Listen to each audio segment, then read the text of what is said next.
Bienvenidos al Laboratorio de Psicología, podcast donde exploramos el laberinto de los procesos mentales, el comportamiento humano y la salud mental. Soy Juan Martín Flores, estudiante de psicología, y este es un espacio seguro donde podemos sumergirnos en el conocimiento, respaldado por la ciencia y las experiencias de expertos, siempre con la mente abierta para reflexionar, ajustar nuestras ideas y corregir lo que creíamos saber. Aprendamos juntos.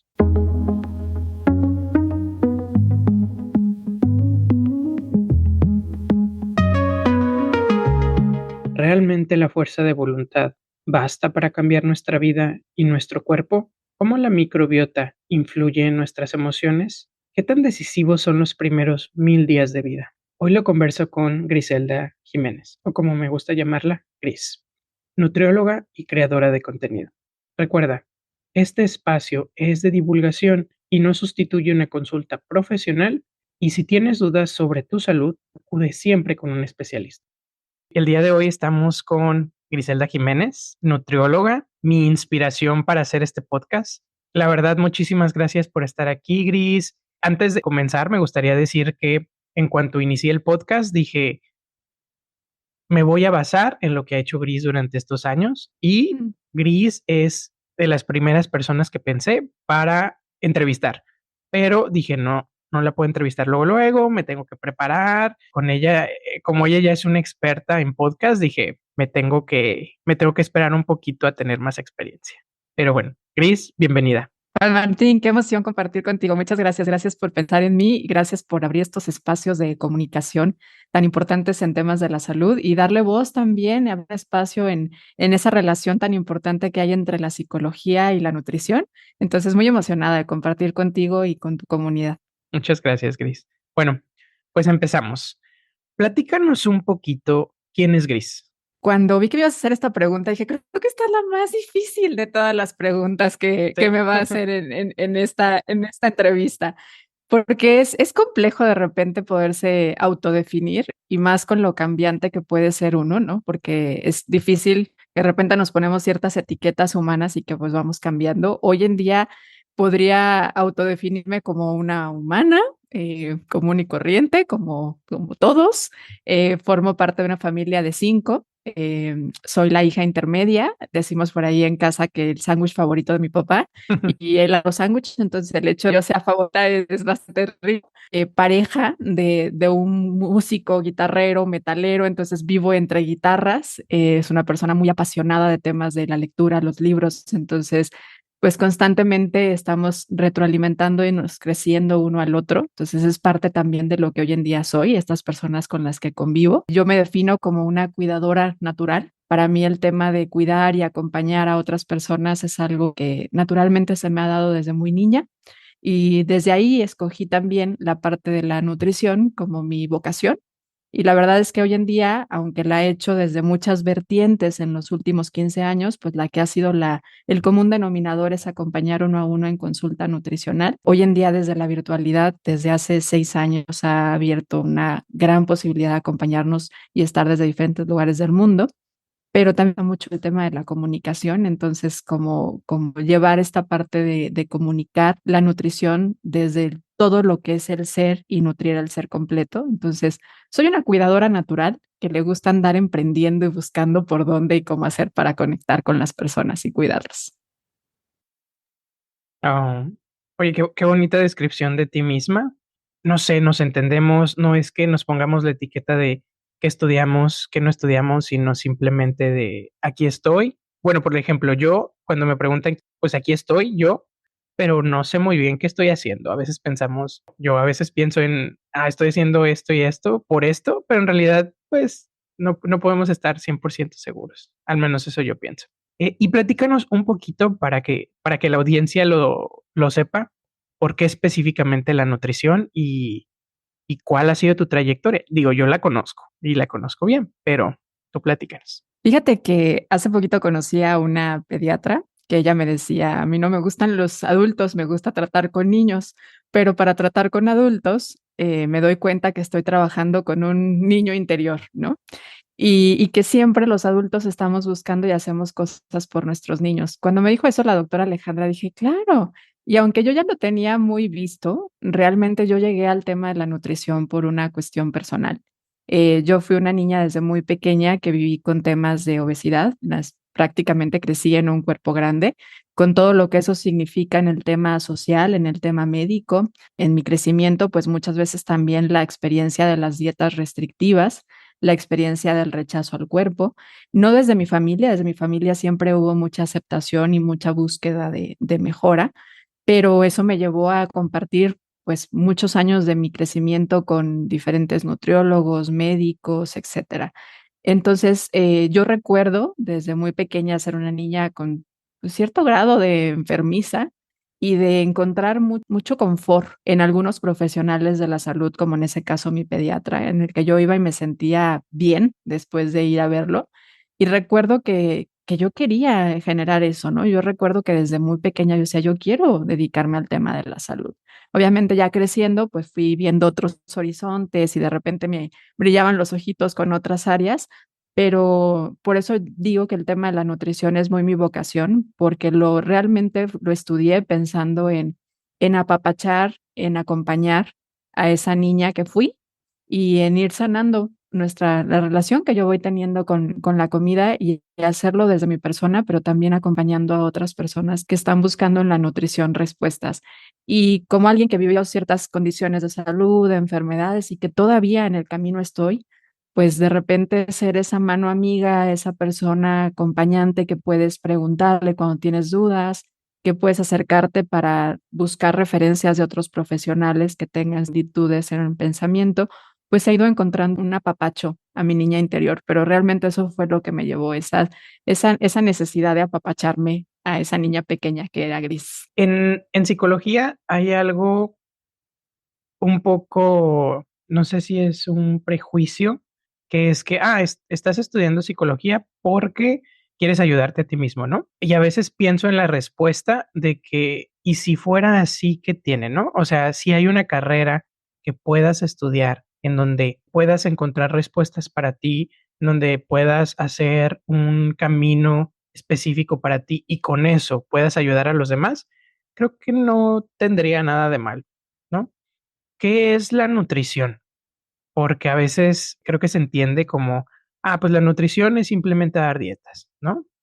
Es simplemente conocer, Ujú. calorías, es simplemente, pues, saber qué comer, pero creo que la nutrición va un poquito más allá. Sí, creo que también, al igual que esa autodefinición de humana, también a lo largo de estos 15 años que tengo de ejercer la profesión, también ha ido mudando poco a poco mi definición de nutrición, porque no es lo mismo como estudiante en donde te enfocas en verlo como el acto de alimentarse, ¿no? Y ya viéndolo desde un panorama mucho más abierto, mucho más profundo, mucho más psicológico probablemente, a mí me gusta verlo desde este lado de que somos un ser físico, mental, espiritual, social, y que todas esas áreas también se nutren, desde el acto de comer, pero también desde el acto de la presencia que muchas veces el alimento nos lleva, ¿no? Nos lleva a que ocurra.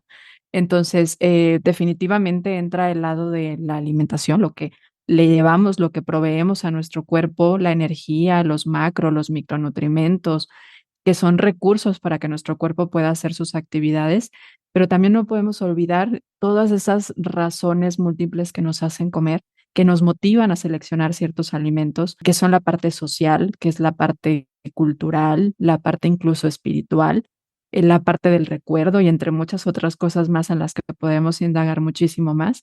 Pero hay que verlo, a mi punto de vista, es muy nutritivo cuando lo vemos desde este lado, cuando lo vemos como la ciencia de abonar, agregar, dar y no la de quitar, ¿no? Que muchas veces, si lo vemos desde este enfoque de dieta, dieta, palabra que nos asociamos a restricción, pues pareciera ser todo lo contrario, pero realmente la misma palabra nutrir es más sinónimo de abonar, de agregar, de dar que de quitar. Entonces, es una forma bonita de poder ver desde otros ojos mucho más saludables en relación con nuestra parte emocional y psicológica y social a la nutrición, desde mi punto de vista.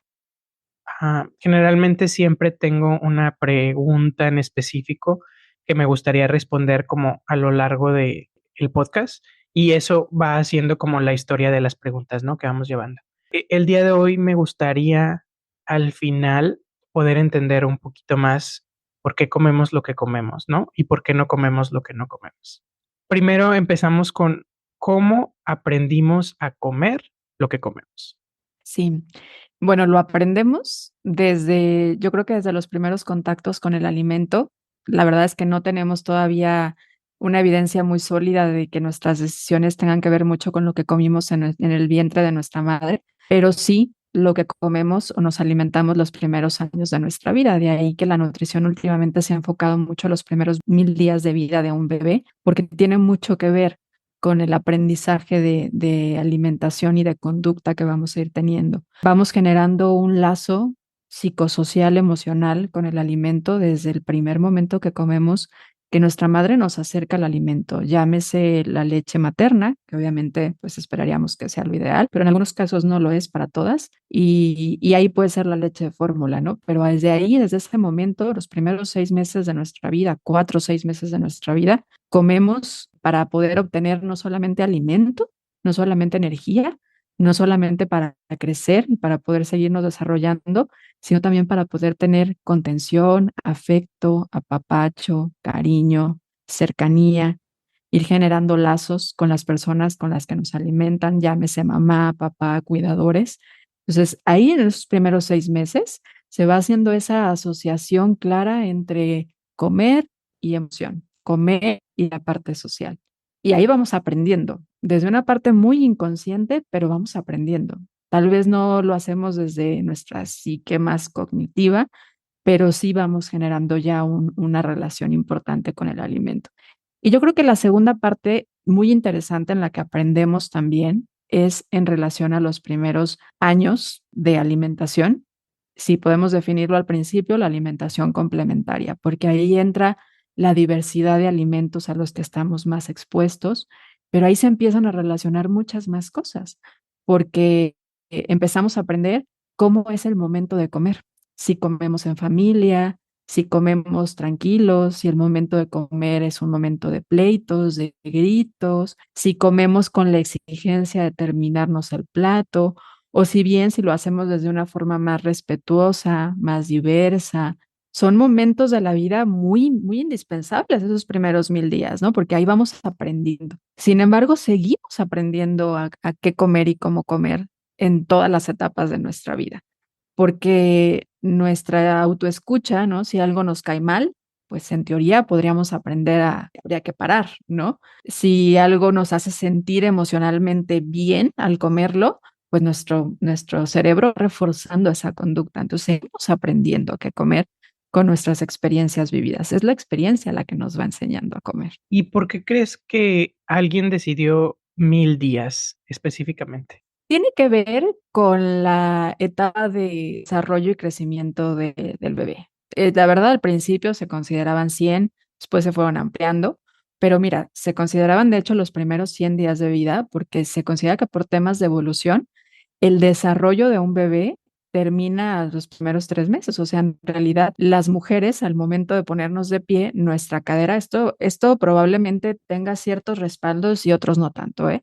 Pero la cadera perdió un cierto tamaño, una anchura que antes tenía que permitía que como mamíferos estuviéramos en el vientre de nuestra madre hasta los 12 meses y gestáramos alrededor de 12 meses.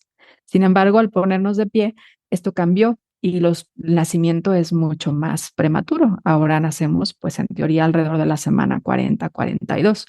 Y esto no va permitiendo, no completa nuestro tema de desarrollo de nuestro aparato digestivo.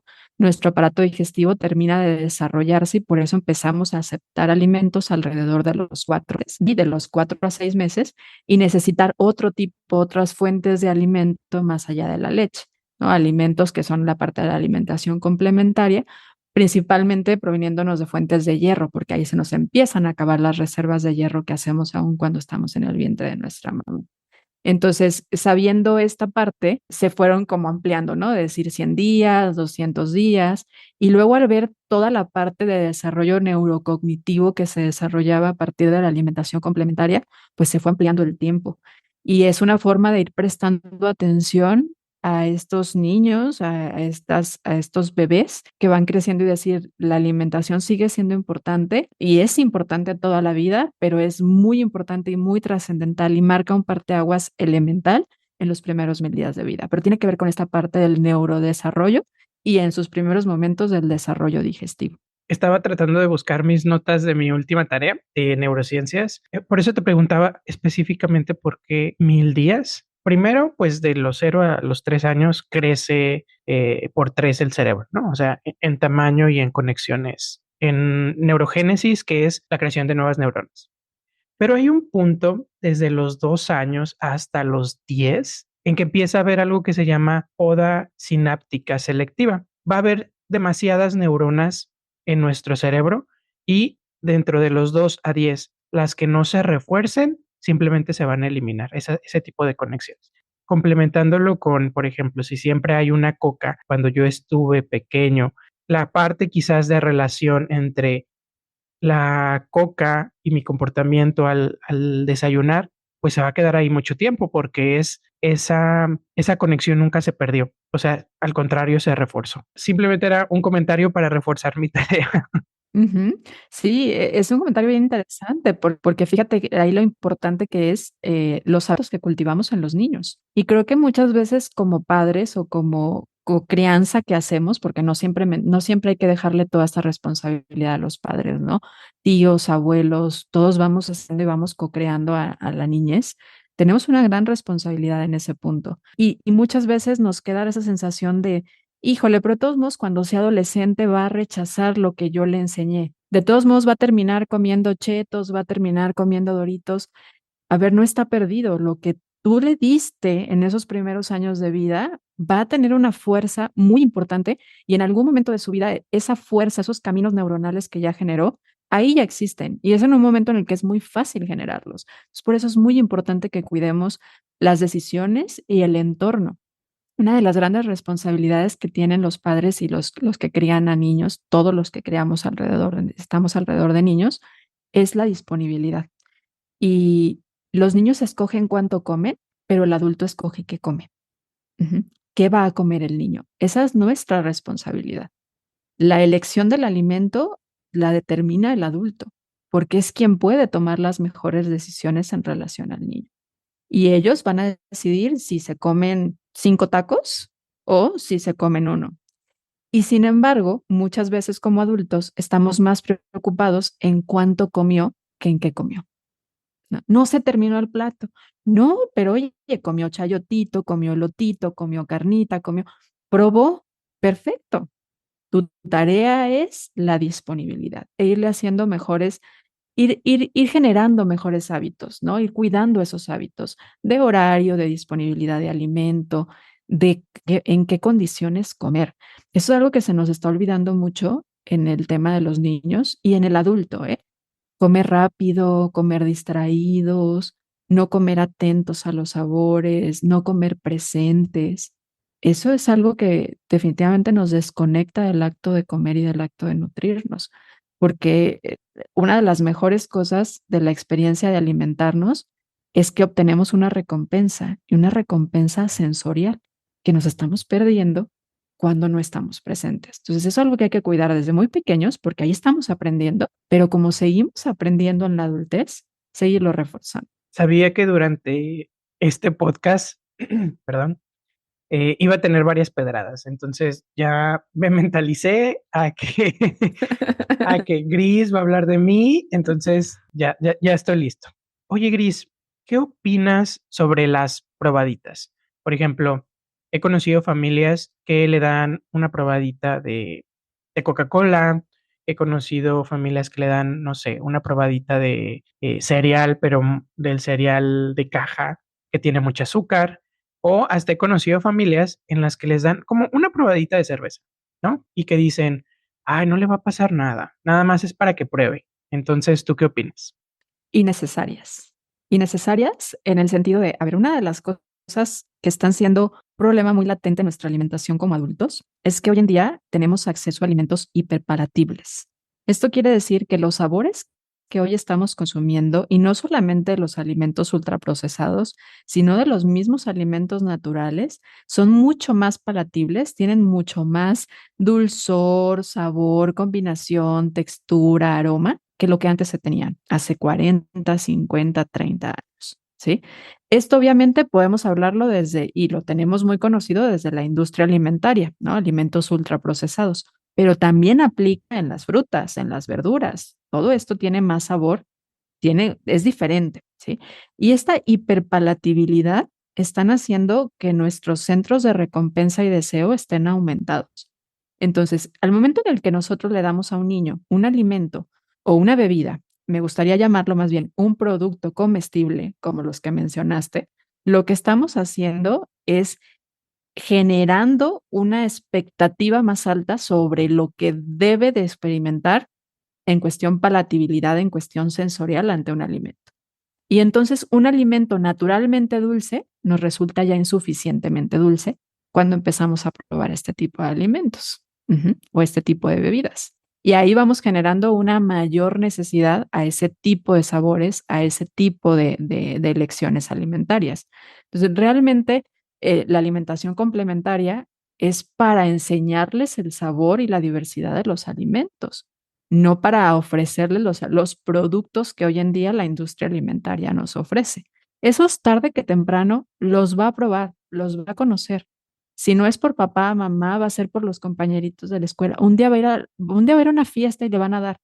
Y por favor, papás, vivan tranquilos, no se asusten con que esto pase.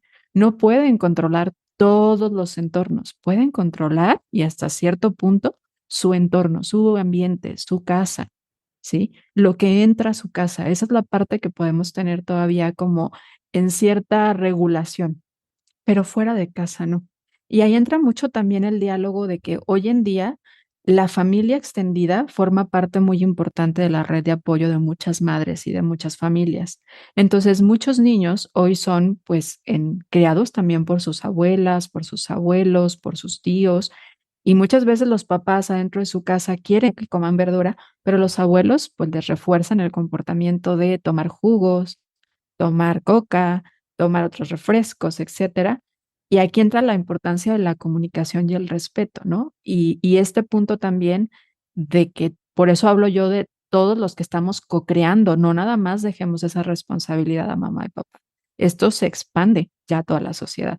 Hoy hay regulaciones, hay políticas públicas muy interesantes en nuestro país que se han extendido y que también se han inspirado también en otros países en el tema del cuidado a la niñez, porque justamente nos damos cuenta que es un momento de mucha vulnerabilidad en el tema de las decisiones alimentarias, en el que por mucho tiempo la publicidad y la industria de los alimentos, y yo no tengo nada en contra de la industria de los alimentos, entiendo su función, entiendo su origen, pero pues de alguna forma también se aprovechaban de la vulnerabilidad de los niños para que ellos tomaran decisiones a partir de un muñeco, de un personaje, de la hiperpalatabilidad de un alimento, y lo han aprendido también que hoy se expande ya en el adulto, ¿no? Esto no es exclusivo de los niños. Esto no es exclusivo de los niños. Los adultos también tomamos decisiones en cuestión de nuestra alimentación, mucho por las experiencias y emociones que estamos buscando sentir.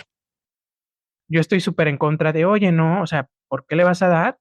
O sea, esa o mi explicación es, ok, para ti es una probadita, pero para el tamaño del bebé, pues es una cerveza completa. Ujú. No, no es una probadita, su cuerpo es chiquito, su estómago es chiquito, su cerebro está chiquito, o sea, no. Y fíjate que yo agregaría aquí algo también importante, que es que nos abre el horizonte también de mirar con compasión a generaciones pasadas que están co-creando niños. Porque de repente nosotros juzgamos el pasado con los ojos del presente, ¿no? Y es mucho con la información que hoy sabemos. Algunos abuelos hoy se justifican y dicen, mira, pero tú ahí sigues, ¿no? Ahí estás, no te moriste, ¿no?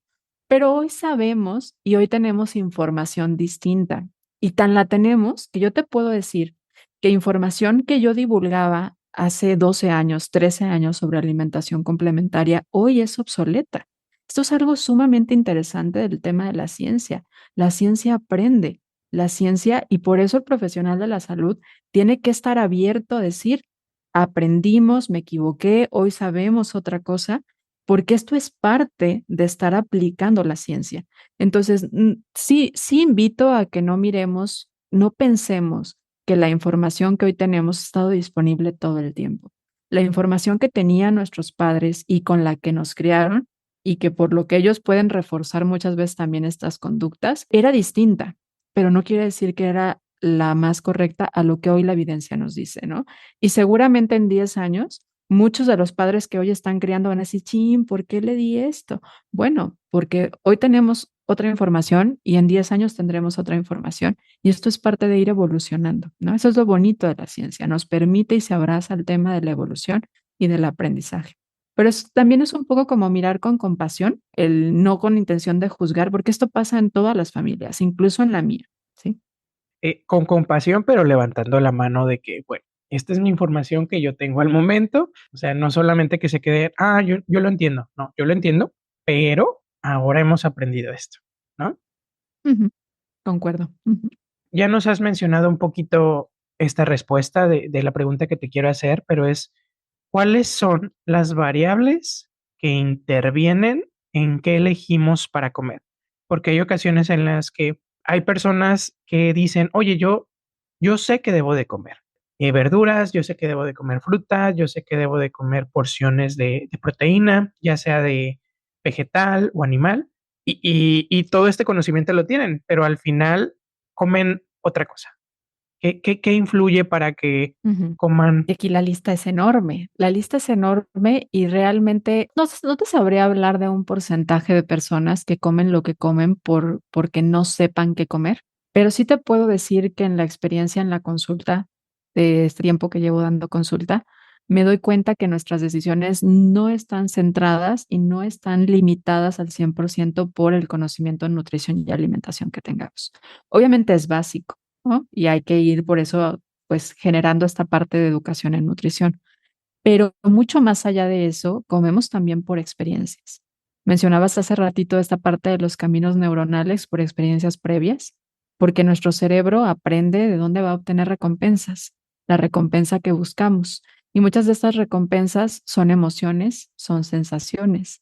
Entonces, si estoy buscando sentirme apapachado, pues a lo mejor esto lo aprendí desde el tomar leche materna y la leche materna es dulce y por lo tanto en los alimentos dulces voy a encontrar una experiencia de o una recompensa de sentirme apapachado. O estoy buscando el comer algo que me haga sentir alegre, que me despeje la mente y probablemente la última vez que me sentí así fue una vez que fui a comer palomitas en el cine y a lo mejor fue más allá de solamente la experiencia de las palomitas, pero el sabor me recuerda que así me sentía. Y entonces vamos generando una cierta experiencia con el alimento que también nos motiva a qué comer, ¿no? Y cómo elegir o qué elegir. Otra parte muy importante que no podemos olvidar es el tema del entorno. El tema del entorno, porque dicen por ahí que comemos lo que tenemos disponible. Y es cierto, ¿no? Pero esto también ha cambiado muchísimo en los últimos años, mucho. Antes teníamos disponible lo que teníamos en nuestro refri, a lo mejor lo que íbamos y comprábamos al inicio de la semana o cada 2, 3 días en el mercado, y eso era lo que teníamos disponible. Hoy la disponibilidad es mucho mayor. Incluso el salirte, a lo mejor antes tenías que caminar unas cuadritas para llegar a la tiendita de la esquina. Hoy hay Oxxos, hoy puedes pedir en diferentes plataformas a que te lleven. Entonces, el entorno y la disponibilidad es una de las variantes importantes en el tema de lo que comemos. Otra parte que también debemos de tener presente es el punto de la cultura alimentaria. Y esto, de repente, sobre todo a los nutriólogos y a los profesionales de la salud se nos olvida, porque leemos lo valioso que es y lo saludable que es y la evidencia que hay de una dieta mediterránea. Pero oye, pues en la zona donde yo vivo, los alimentos mediterráneos o son muy caros o ni son tan mediterráneos, ¿no? Porque resulta que no es el salmón de otro lado, resulta que no es la aceituna que comen allá, tienen características distintas y tenemos alimentos muy propios de la región que tienen un aporte muy significativo y que probablemente puedan ser mucho más favorecedores para el entorno además, ¿no? Para el ecosistema. En lugar de estar teniendo estos grandes kilómetros de transporte que modifican también la calidad del alimento, modifican el sabor mismo del alimento y que impactan a nuestro planeta, pues también vamos obteniendo y vamos rescatando al mismo tiempo también esta parte cultural. En México tenemos muchas opciones, no porque sea el único país en el que lo tengamos, también de repente vivimos muy sesgados a lo que tenemos y lo que vemos, ¿no? Cada cultura tiene muchas opciones para poder comer bien, para poder nutrirnos bien. Y es algo muy bonito de cuando viajas y te das cuenta de las posibilidades de alimentarte bien según la zona en la que vas y abrirte a las diferentes culturas alimentarias. Otra parte importante, y tengo que hablar de esta porque yo soy muy fan, es la microbiota. Sí, la gente cree que escoge lo que come, pero no siempre, ¿no? Somos un ecosistema viviente. Somos un ecosistema. Tenemos más microorganismos vivos que células en nuestro cuerpo. Cuando recapacitas este dato, dice, ok, entonces, ¿qué hacen estos microorganismos? Estos microorganismos se están alimentando y retroalimentando constantemente a todo nuestro cuerpo. Y por lo tanto, muchas de las decisiones alimentarias y de gustos, etcétera, que tenemos, son dictados también a través de nuestra microbiota. Ahí, Ujú. para los que no saben, ¿qué es la microbiota, Gris? ¿Solamente está en el estómago? ¿Qué cómo se come la microbiota? La microbiota es una comunidad viviente de microorganismos que vive principalmente en las zonas donde hay mucosa. Entonces, en todas las zonas donde hay mucosa de nuestro cuerpo hay microbiota. No, no es exclusiva del intestino, aunque la gran ciudad es el intestino, es donde viven más, es donde se vive mayor aporte de nuestra microbiota. Son bacterias, arqueas, virus, hongos, levaduras. Y estas tenemos una que es nuestra huella microbiana desde que nacemos y que aparte también se vuelve muy diversa los primeros años de vida, regresando un poquito a lo que platicábamos, pero se va alimentando y se va y nos va retroalimentando a nuestro sistema nervioso, etcétera, a lo largo de nuestra vida. Por eso toma también decisiones de qué comemos, qué nos gusta, qué no nos gusta, ¿sí? Y se mueve mucho, se mueve, de hecho, en 4 días de comer diferente para que la microbiota se vuelva más diversa. Entonces, es una serie de microorganismos que viven ojos, boca, vagina, nariz, piel, pulmones, intestino. Híjole, me puedo ir por zonas, realmente ya son muchísimas las microbiotas que vamos conociendo que tenemos. Entonces, si mi microbiota, por ejemplo, comiera yo mucha pizza, que no es el caso, pero eso quiere decir que la pizza, cierto tipo de levadura, cierto tipo de ingredientes, voy a crear más bichitos en mi estómago que después esos bichitos me van a pedir que yo siga comiendo lo mismo, ¿o cómo funciona la microbiota? Sí, mira, hay ciertos microorganismos que tienen prioridad a comer ciertos alimentos. Voy a irme un pasito más para atrás, ¿no? Estos microorganismos se alimentan principalmente de las fibras y los antioxidantes. Los seres humanos no absorbemos las fibras. La fibra del alimento en realidad no es un nutrimento para nosotros. Es un componente muy importante a nivel digestivo, pero también porque es el alimento favorito de la microbiota. Pero además también de la fibra, hay algunos antioxidantes, y aquí entran algunas vitaminas, algunos minerales, que también alimentan a la microbiota. Y como comensales que son, estos microorganismos, algunos prefieren ciertas fibras, otros prefieren ciertos antioxidantes, así como nosotros tenemos más afinidad a ciertos nutrimentos que a otros, o a ciertos alimentos más que nutrimentos que a otros. Y entonces van buscando proliferar, crecer, reproducirse. Y por lo tanto, si tú vas generando un ambiente en donde solamente comes pizza todos los días, pues los que van a proliferar son las comensales de esos nutrimentos que venían en la pizza. Entonces van reforzando y van pidiéndote más de eso para comer. Por eso hoy en día, una de las pautas, una de las características en donde hemos fijado más atención en nutrición, es la diversidad alimentaria. Antes nos encantaba hablar de que la dieta fuera completa. Es importante, claro que lo es. Que la dieta fuera inocua. No se ha puesto de moda, pero también por supuesto que es importante. Pero que la dieta sea suficiente, también lo es. Pero hoy enfatizamos mucho porque cada vez somos más sensibles a la relevancia que tiene la diversidad de microorganismos que viven en nuestro cuerpo para poder mantener este ecosistema en equilibrio y eso se determina a partir de la diversidad de alimentos. Ahora, Enfaticemos en alimentos versus productos, ¿sí?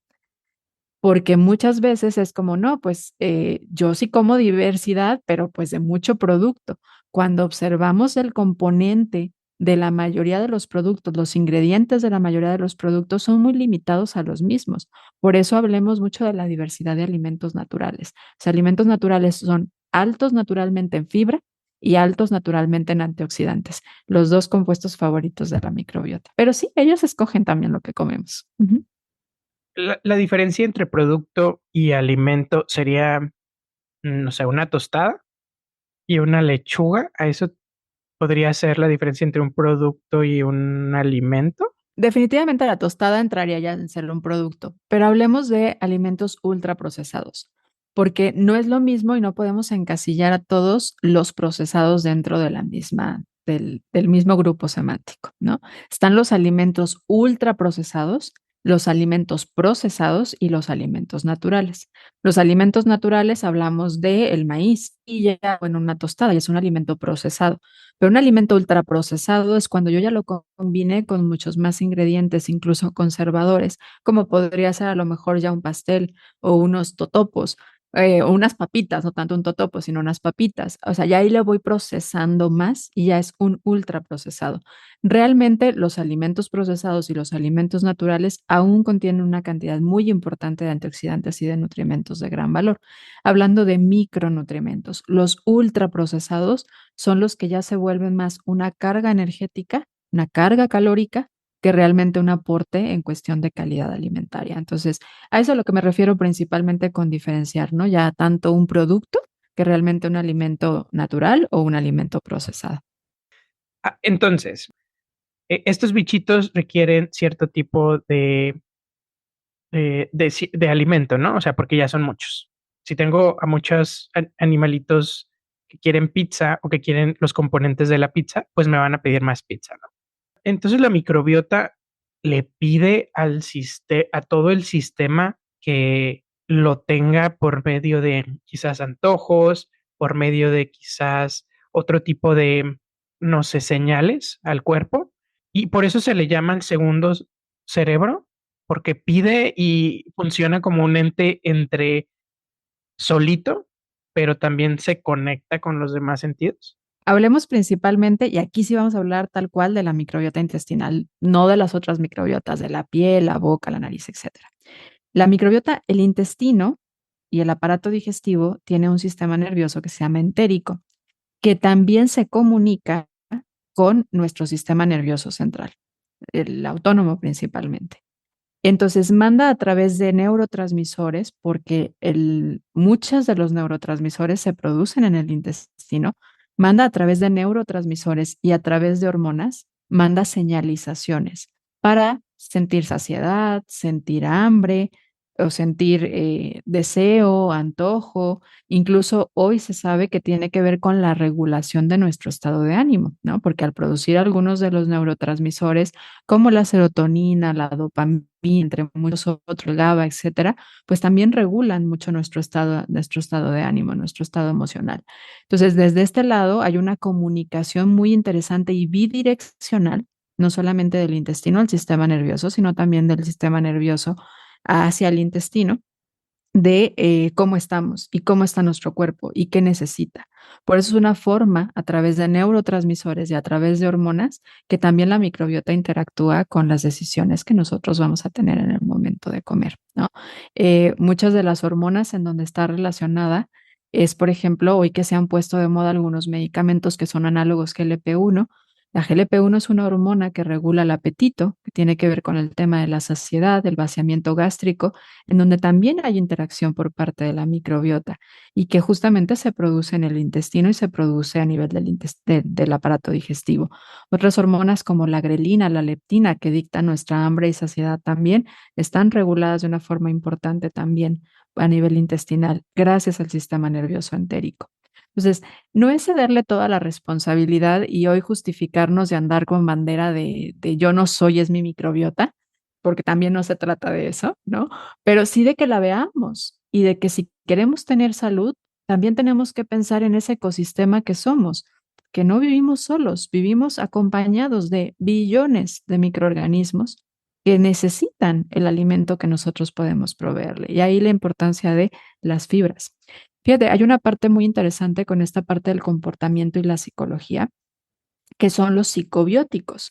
Los psicobióticos, porque hablamos de probióticos como una forma de obtener estos microorganismos, ¿no? Hay probióticos a través de suplementos, hay alimentos que son alimentos fermentados que tienen ciertos probióticos, pero ahí también existe la parte de los psicobióticos. Y es que en esta asociación que se ha visto sobre la regulación de nuestro sistema nervioso, hoy ya se estudian compuestos que produce la microbiota para poderlos tomar también de forma aislada a través de suplementación. Compuestos, ahorita no hablando tal cual de un psicobiótico, pero que también es muy importante en el tema de, por ejemplo, la depresión, es que el aparato digestivo en nuestra microbiota produce uno de los posbióticos que produce es el ácido butírico o butirato. Y el butirato es un regulador de la inflamación. Hoy muchos de los procesos psicológicos, psiquiátricos que ven los médicos, los psiquiatras, son justamente procesos de neuroinflamación. La inflamación ya no nada más está en células como células grasas o en nuestras articulaciones o en nuestro intestino, sino que también manda estas señales a nuestro sistema nervioso. Y esta neuroinflamación está asociada con la depresión y con la ansiedad. Hablando un poquito de la enfermedad, o sea, de situaciones que pasan en nuestro cuerpo y la alimentación, me ha tocado escuchar tristemente de que, comiendo esto te vas a curar de tal enfermedad, o hasta he visto videos slash documentales en donde con solo comer esto se me curó el cáncer, ¿no? Se me hace muy triste de que haya cierto tipo de comunicación, como si la nutrición lo fuera a salvar todo, cuando sí siento, bueno, por lo menos yo siento, de que sí es una variable muy importante, pero no podría curar todas las enfermedades. ¿O tú qué piensas? Voy a irme un poco despacio porque en esta parte, en esta asociación, hay una forma de divulgación muy peligrosa hoy en día a través de redes sociales, documentales, etcétera. No todas las condiciones de salud, tanto metabólicas como digestivas, como psicológicas, son originadas por desbalances nutricionales, pero sí se ha visto que hay muchas asociaciones de deficiencias nutricionales, de desbalances hormonales que pueden estar presentes en personas con estas condiciones. Entonces, de repente se nos olvida que asociación no necesariamente la causalidad. En algunas personas puede ser que sí sea. Voy a hablarte, por ejemplo, en algunos casos de temas de ansiedad. En temas de ansiedad hay pacientes que pueden tener una ansiedad muy asociada a un trastorno metabólico, a un trastorno hormonal. Hablemos, por ejemplo, en algunos casos, fallas o problemas tiroideos, enfermedades autoinmunes de la tiroides, problemas de resistencia a la insulina. Tanto puede ser un problema que el profesional de la nutrición o el profesional médico que esté detectando estos problemas hormonales diga, la causa de tu estado emocional es 100% ocasionado por este trastorno, pero también puede ser un problema o esta deficiencia que un profesional de la psicología y de la psiquiatría detecten que hay un tema de ansiedad y no analicen si puede haber un trastorno, un problema hormonal, porque somos seres fisiológicos y emocionales. Y esto, aunque lo separemos con una finalidad de estudiarlo, necesitamos unirlo para poder integrarlo y poder ayudar verdaderamente a una persona. Entonces, sí hay algunas personas con problemas de ansiedad, con problemas de depresión, que pueden estar o exacerbando los síntomas o que incluso podrían estar asociados con que pudieran ser parte de la causa, pero eso no significa que a todas las personas con depresión se les va a quitar tomando vitamina D. Voy a poner este ejemplo con el peligro que conlleva, pero por eso voy a hacerlo con mucha pausa. Muchas personas, no recuerdo muy claro el porcentaje, pero si mi memoria no me falla, estimo que alrededor de un 70% de las personas con temas de depresión, con diagnósticos de depresión, tienen deficiencia de vitamina D. Ujú. Esa es la información que tenemos. No sabemos si es la causa, no sabemos si es consecuencia. Pero lo que sí sabemos es que la vitamina D es un regulador de la inflamación y que en temas de depresión hay procesos de neuroinflamación. Por lo tanto, si nosotros mejoramos la presencia y quitamos la deficiencia de vitamina D, probablemente vamos a disminuir algunos de los síntomas que genera la neuroinflamación. Esto no quiere decir que vamos a quitar la depresión, pero sí puede ayudar al paciente a sentirse mucho mejor, ¿sí? Ahora, que sea un 70% no significa que son todos, por eso es la importancia de un diagnóstico y de un acompañamiento. Los suplementos no van a venir a quitar enfermedades, pero sí pueden corregir desequilibrios si están bien direccionados. Y la buena dirección de una suplementación requiere contexto y individualización. Y eso solamente se logra en una consulta uno a uno. Nunca, nunca, nunca a través de un medio de difusión, como puede ser un podcast, como puede ser un documental, como puede ser un reel. Es básico, básico el poder identificar con el paciente si puede estar teniendo una interacción, ¿no? En el caso, por ejemplo, de alguien que tenga un desbalance tiroideo, obviamente si mejoras su balance tiroideo, de repente utilizar la palabra balance en el tema hormonal es muy ambiguo, pero si mejoramos la relación entre la hormona TSH, la hormona T3, T4, incluso si es autoinmune y mejoramos el tema de los anticuerpos, el paciente va a poder sentirse mucho mejor en estado de ánimo. ¿Significa que se le quitó? No, significa que mejoró porque estaba exacerbado a lo mejor por la alteración tiroidea que traía, ¿sí? Y ahí juega un papel muy importante el selenio y el zinc que pudieron haber favorecido a que estos síntomas se exacerbaran. Pero es la diferencia que hay entre cómo se aborda, ¿no? Si lo vamos a abordar como un producto milagro, si le vamos a dejar a la nutrición este poder mágico místico que no tiene, la nutrición es ciencia, no es magia. A veces pareciera y nos sorprende porque no la entendemos. Cuando te vas y te metes a entenderla un poco más, la tratas con cuidado, porque así se tiene que tratar la ciencia. Se me ocurre un ejemplo de un podcast pasado con Pedro Alviso, que era psiquiatra de enlace, en donde me decía, lo que hacemos los subespecialistas en psiquiatría de enlace generalmente son situaciones de hospitalarias, que es si el paciente tuvo un infarto, es importante ver qué del infarto podría afectar en una depresión o ansiedad, porque si nada más lo haces, tienes depresión o tienes ansiedad, no va a tener o no vas a hacer el diagnóstico correcto porque él ya tuvo un paro cardíaco, etcétera. Entonces no viene la depresión específicamente del paro cardíaco, sino de la fisiología que impactó el paro cardíaco en su sistema. Eso me recuerda un poquito como lo que mencionabas, de que hay más cosas que ver, pero no es que el paro cardíaco le dio depresión o ansiedad, sino que contribuyó a que así sucediera su depresión o ansiedad. Eso es lo que mencionaba.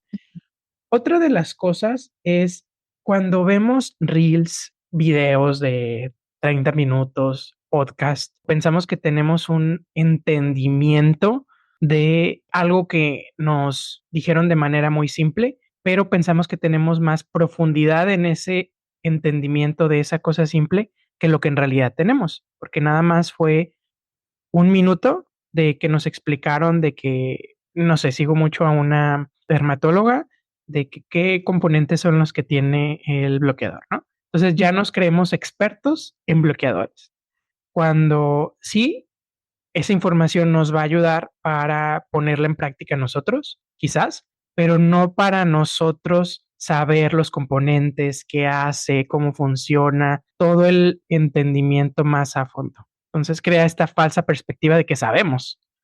¿Tú qué Ujú. opinas al respecto? Peligroso, peligroso, pero importante de tenerlo presente, ¿no?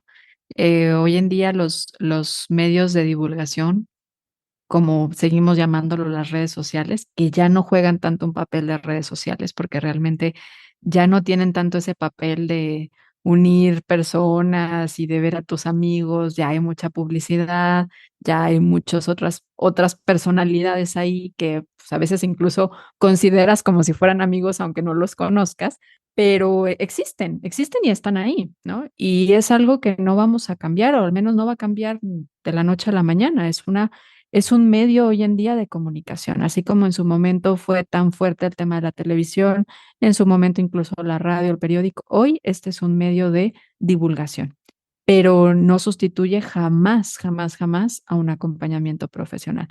Trae consigo muchos temas que podríamos como indagar un poco, ¿no? El profesional que no está en las redes sociales es menos profesional que el que está, ¿no? ¿No? No, El profesional que decide hacer redes sociales y que tiene muchos seguidores es menos profesional que el que está todo el tiempo en consulta, tampoco, ¿no? Simplemente son decisiones, pero que tenemos que tener como responsabilidad quienes nos dedicamos y quienes hacemos y tomamos la decisión de divulgar a través de esos medios temas de salud, que estamos divulgando, estamos informando, pero que es una herramienta peligrosa. O sea, yo te puedo decir que en experiencia personal, a mí me cuesta mucho, mucho, mucho trabajo hacer redes sociales, porque soy una persona que le gusta ver los contextos y los contextos en redes sociales se quedan cortitos, se ujú, quedan muy cortitos, ¿no? No sabes quién te va a leer, no sabes quién te va a ver, no sabes cómo lo va a interpretar, no sabes en qué momento lo tomas, entonces se vuelve una información que puede tomarse muy, muy, muy mal. Por eso la importancia de que nunca sustituya o nunca se considere como si fuera una recomendación profesional. Y que efectivamente del otro lado, que somos todos, porque en algún momento, como tú, yo también sigo a muchas dermatólogas y me encanta mucho diferentes áreas de temas de la salud, eso no me vuelve a mí una experta, ¿no? El que yo tenga la información no me vuelve la experta. Hoy no solamente son las redes sociales, hoy nos enfrentamos también al tema de la inteligencia artificial, la cual puede ser una maravillosa herramienta en la que estamos ahorita todavía en la posibilidad de que la utilicemos como una maravillosa herramienta o que la utilicemos muy mal. Pero también entra ahí la importancia de cómo diriges tú esa información de la red social, perdón, de la inteligencia artificial y cómo la interpretas, ¿no? Porque hoy, si tú platicas ya con mis sobrinos que tienen 8 años, 9 años, ya han hecho tarea con inteligencia artificial, ya preguntan cosas en inteligencia artificial porque así se los piden en las escuelas. Entonces, estas generaciones ya la van a utilizar y va a ser parte de su día a día, así como nosotros utilizamos Google. Estamos y vivimos en una era de la información, pero eso no significa que seamos profesionales. Es diferente, muy, muy diferente. Entonces hay que tener mucha precaución, herramientas que hay que saber utilizar. Si siempre utilizamos un martillo cuando lo que ahora necesitamos es un taladro, las cosas van a salir mal, ¿no? La herramienta correcta, en el uso correcto, con el instructivo leído, es básico para poder utilizar bien una herramienta. yo con la inteligencia artificial tengo ahí sentimientos encontrados, porque hay ocasiones en que las personas en general no entendemos cómo funciona adentro de la inteligencia artificial, ¿no? Yo tengo amigos que les pregunto algo y es como, deja preguntarle a ChatGPT. O sea, cualquier cosa de que se me ocurre, oye, ¿sabías esto? Y luego me checan de que, sí, lo dice ChatGPT, sí. Y yo, "Ay, no puedo, ya uno no se puede echar su mentirita con los amigos, ¿no? Cómo funciona la inteligencia artificial, de hecho, es algo que en realidad se debería de llamar machine learning, pero la inteligencia artificial era otra cosa, pero suena mejor inteligencia artificial que machine learning, ¿no? Tenemos mucha información. Después de esa información hay un proceso que se hace y luego te da una respuesta. Mi problema es que, uno, se debe de entrenar la inteligencia artificial y se está entrenando con información. El problema es que si se entrena con la información incorrecta, te va a dar una respuesta incorrecta, pero las personas no sabemos Ujú. con qué información se está entrenando la inteligencia artificial. Entonces, preguntarle sobre nutrición y solamente se entrenó porque toda la inteligencia artificial se entrena de lo que esté en Internet, no puede entrenarse de otra cosa a menos de que sea específico. Si se entrenó con puros blogs de personas que dicen que la dieta restrictiva es lo mejor, entonces ChatGPT te va a decir que la dieta restrictiva es lo mejor, porque así fue ah, alimentado, ¿no? Se alimenta, te dice, se alimenta, te dice. Entonces, va a llegar un momento en el que ya no haya información de dónde alimentarse y solita se va a retroalimentar, va a generar su conocimiento y se alimenta y se alimenta y se alimenta, ¿no? Entonces, esto en el futuro podría tener consecuencias que no sabemos. La verdad es que nadie sabe. Y el que diga que lo sabe, pues está mintiendo, ¿no? Es como decir que alguien sabe hacia dónde va a ir la ciencia en algunos años y, por ejemplo, leo libros, no sé, de 1990 y algo, que decían que la ciencia, la genética iba a poder hacer cosas en el 2030. No, todavía estamos muy lejos o fue hacia otro lado. Entonces ese es mi problema con la inteligencia artificial en general, que a mí me da mucho miedo, miedo slash dependiendo para qué se use. Si es para algo interesante, seguir aprendiendo y se checa, pues está bien. Pero va a llegar un momento en el que no sé con qué información se alimentó. Entonces, si se alimentó, por ejemplo, con pensamientos políticos racistas, la inteligencia artificial me va a decir eso. Es por eso que es muy importante con lo que estamos alimentando esto, pero nadie lo habla. Solo es de, tenemos la mejor, sí, pero, por ejemplo, ChatGPT hace 2 años, 3 años, tenía abierto cómo estaba alimentando su algoritmo, ¿no? O sea, Wikipedia, 70%. Eso fue hasta que cerraron el acceso, el libre acceso, y lo convirtieron ya más como una empresa privada. Fíjate que yo ahí veo la importancia que existe de que sí estemos profesionales de la salud y personas entrando a esta parte de la ciencia de datos, regalando datos al Internet, regalando y compartiendo datos de este tipo de salud que tengan evidencia científica para que también pueda estarse alimentando no solamente del contenido que genera atracción y que genera likes y que genera, no, o sea, que generen realmente contenido de valor. Creo que también es importante por eso que los profesionales de la salud estemos generando contenido, pero un contenido que sepamos, que revisemos, que podamos interpretar, porque ese es el tema. Hay que saber interpretar la información y poder decir esto es correcto y esto no es correcto, ¿no? Pero definitivamente es que esta es una realidad, o sea, ya existe, ahí está, ya se utiliza, ya lo utilizan los pacientes. A mí me llegan pacientes que me dicen: "Oye, me hice estos estudios de laboratorio y los metí al ChatGPT", o los metí, digo, son muchas las formas de inteligencia artificial, ¿no?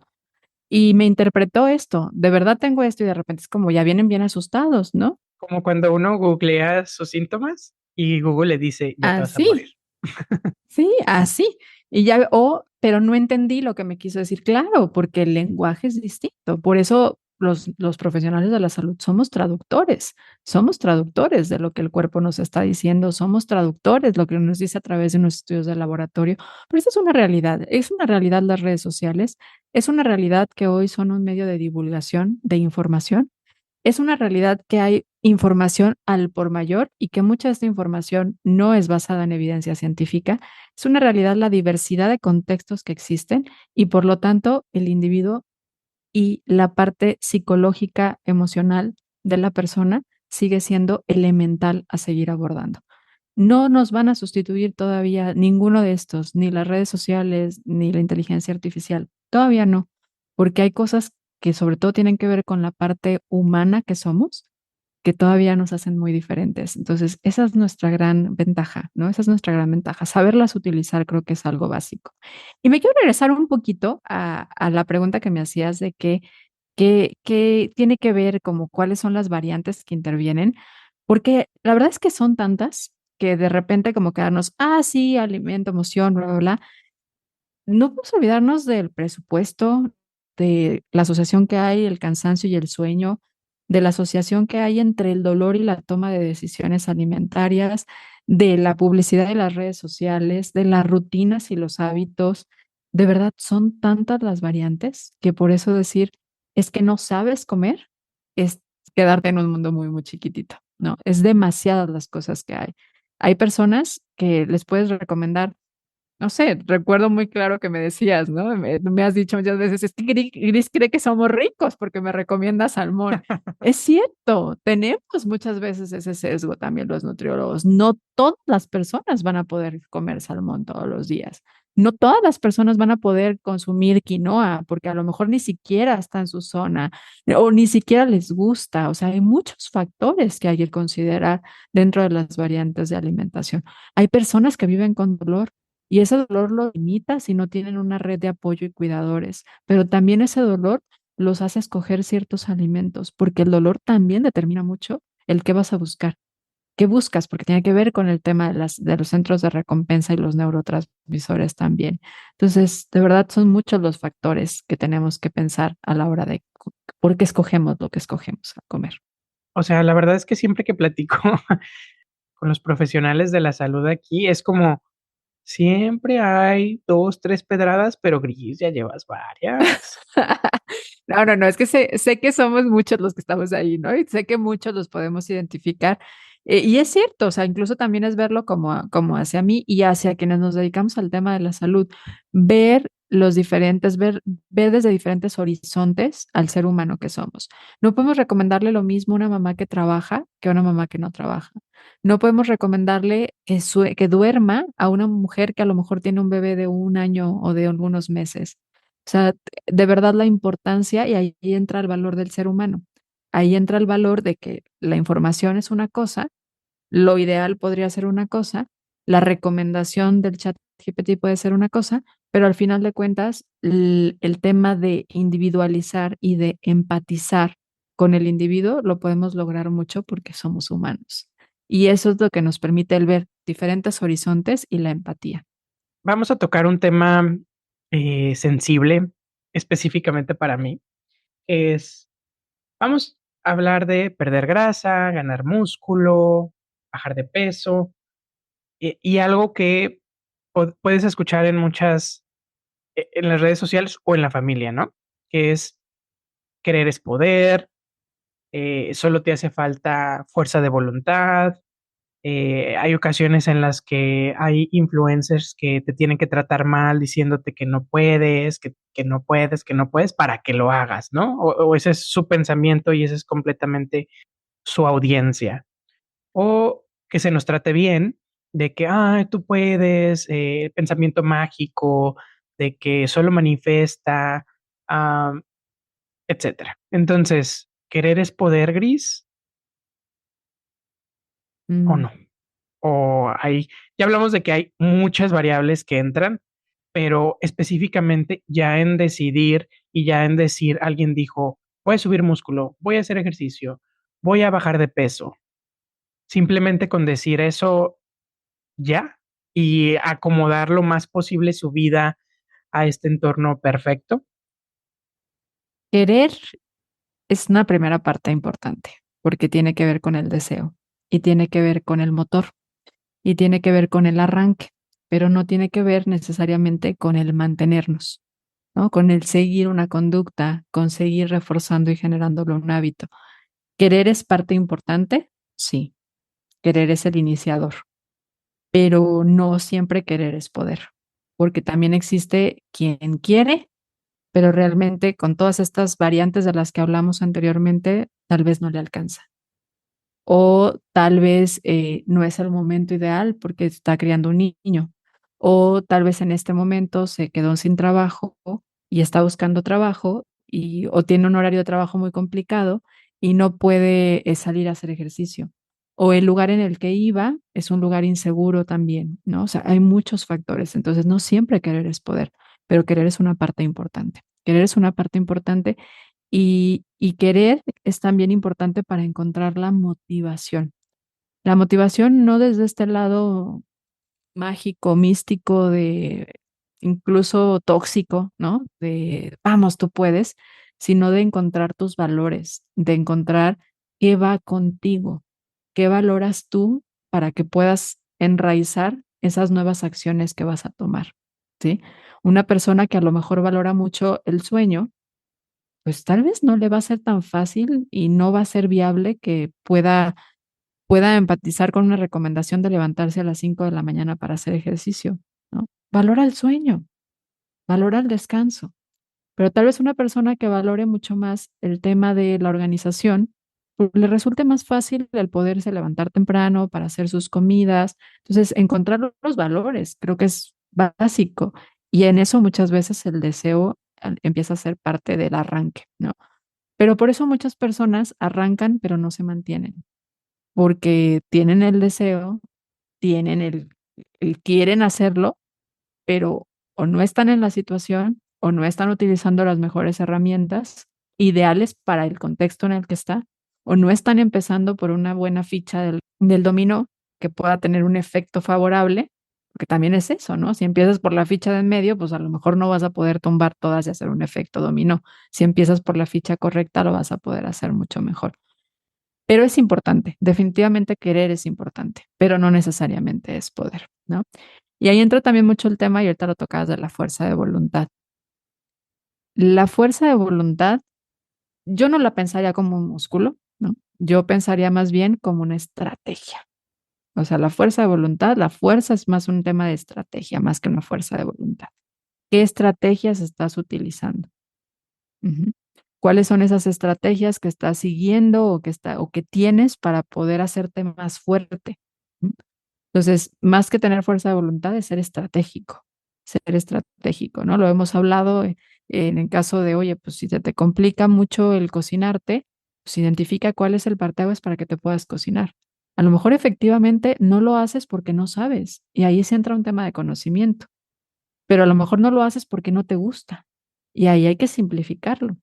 A lo mejor no lo haces porque no tienes tiempo y a lo mejor ahí hay que tener opciones muy rápidas, ¿sí? A lo mejor no lo haces porque no tienes ni siquiera las herramientas en tu casa para cocinar, porque me ha tocado en consulta que hay gente que me dice, es que, pues mi cocina no hay nada, ¿no? En mi cocina no hay ni un sartén. Pues lo primero es irte a comprar las cosas para que puedas empezar a practicarlo, ¿sí? O sea, hay muchas, y ese es el punto de la estrategia. Un comal para las quesadillas, por lo Sí, menos. pues al menos tenerlo, ¿no? O sea, eso es importante, un volteador, y algo, sí. Igual también los recursos en cuestión de alimento. A lo mejor te das cuenta que terminas comprando comida hecha, pero tiene mucho que ver con que pues no vas y compras a tiempo tus alimentos para poderte cocinar. Entonces también eso, esa es la estrategia. Entonces la fuerza de voluntad más que una fuerza de voluntad en realidad es una estrategia. Sí. Fíjate que en esta descripción no me cayó ninguna no me cayó una, pedrada, me cayeron varias, pero no sé cómo le haces para en un solo comentario, pues ya ve, o sea, chipotes, sangre, ya tengo. Am, y algo ya casi estamos por terminar, me gustaría saber un poco el cómo decidiste entrar a las redes sociales, hacer tu podcast, porque me he encontrado con, eh, doctores, eh, por ciertas, razones, tengo muchos amigos doctores, amigas doctoras, en diferentes especialidades, y les digo: "Oye, ¿no quieres participar en mi podcast? Me gustaría como entrevistarte y así". Y algunos dicen: "No, porque como si estar en las redes sociales les quitara profesionalismo". O así se siente, pero en su no es que ellos lo Ujú. piensen, sino en su como círculo, se minimice a esa persona por hacer redes sociales, o se sienta menos profesional. ¿Tienen los nutriólogos tienen ese mismo círculo? ¿Cuál fue tu historia? Fíjate que no, no me pasó. No me pasó, a mí no me pasó. Para mí fue algo como muy, natural, siento yo. Crecí justamente en una era estaba en el tema de la juventud cuando empezaba mucho el tema de las redes sociales, entonces, para mí el desarrollo de las redes sociales realmente sí fue algo muy de mi generación, y ha ido migrando, ¿no?, de red social, dependiendo mucho de mi edad y de mis intereses, por supuesto, ¿no? Yo, por ejemplo, soy muy partidaria al tema de Instagram, me gusta como red, me gusta mucho, pues, que puedes a lo mejor incluso publicar más información y no solamente videos cortitos, porque es algo que a mí me cuesta mucho trabajo, ¿no? La información de la salud no es fácil de simplificar, porque tienes que hacer lo más visible todos estos contextos de los que hablamos. Entonces, de repente, simplificarlo en un video de ya no son 30, ya no son 60, ya son 90 segundos, pero sigue siendo muy poquito tiempo. La gente se queja de consultas médicas en el IMSS o en algunas instituciones de 15 minutos, pero cree que sabe ya de salud porque ve un reel de 90 minutos, de 90 segundos, y no es así, no es así. Pero para mí fue como muy natural porque, pues, yo crecí con las redes sociales, ¿no? Y he ido creciendo con las redes sociales. Incluso tuvo mucho que ver que realmente los medios de comunicación a mí me abrieron una posibilidad muy interesante cuando yo salí de la escuela. Yo saliendo de la escuela, una de mis grandes maestras y una, persona que considero maestra de vida, no solamente como maestra de escuela, me dijo: "¿Sabes qué, Gris? Tengo una entrevista en el radio, no puedo ir, vas", ¿no? Pues dije: "Pues voy", ¿no? De un día para otro. Entonces empecé a ir al radio. Esa primera vez me abrió la posibilidad de quedarme como colaboradora en el radio por 5 años, y de ahí se fueron abriendo otras conexiones, y fui colaboradora en televisión también por 5 años. La divulgación, pues, se fue dando como muy natural, me di cuenta que me gustaba y me di cuenta además de la importancia que tenía, porque estos temas se comunican y se comunicaban aunque yo no los hiciera.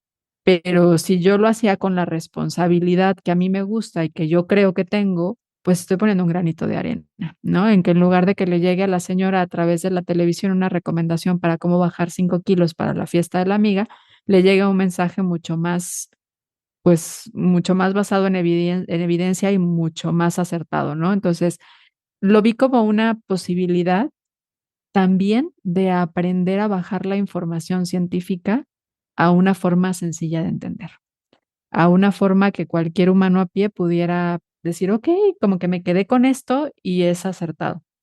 Porque muchas veces tenemos el conocimiento, pero no lo podemos divulgar, no podemos llevarlo de una forma práctica a las personas. Y eso, digo, yo tengo, ahora sí que amistades dentro de la carrera misma de nutrición, muy, muy, muy capaces, muy inteligentes, pero que la información no la pueden bajar con facilidad. Y es eso, o sea, realmente es todo un reto poder bajar la información. Entonces, me gustó ese reto. Cuando vi la posibilidad de abrir un podcast, muy motivada por mi hermano, porque me decía: "Oye, ¿y por qué no haces un podcast?", ¿no? En el 2019, como que están de moda los podcasts y a ti te gusta hablar y te gusta hablar mucho. Y sí, soy la Alexa de mi casa, me preguntan algo y empiezo a hablar. Entonces, pues dije: "Bueno, por qué no hacerlo?", ¿no? Pero para mí fue como muy natural, aunque no me parece fácil. No me parece fácil. Realmente me chuto varios artículos científicos para hacer una publicación. Leo muchos artículos científicos para poder preparar una entrevista en el podcast, para yo poder hacer un programa en el podcast. O sea, realmente el trabajo que hay detrás de las redes sociales que hacemos de forma profesional y que no lo hacemos por nada más vender, que también es importante, también es importante, al final de cuentas de esto vivimos, pero que lo hacemos como un regalito de información a las personas, es un trabajo, es todo un Sí, trabajo. sí, la verdad es que se ve fácil, pero todo lo que hay antes y después, si con solamente 7 capítulos yo ya estoy diciendo no, no, sí se puede, porque sí es pesado.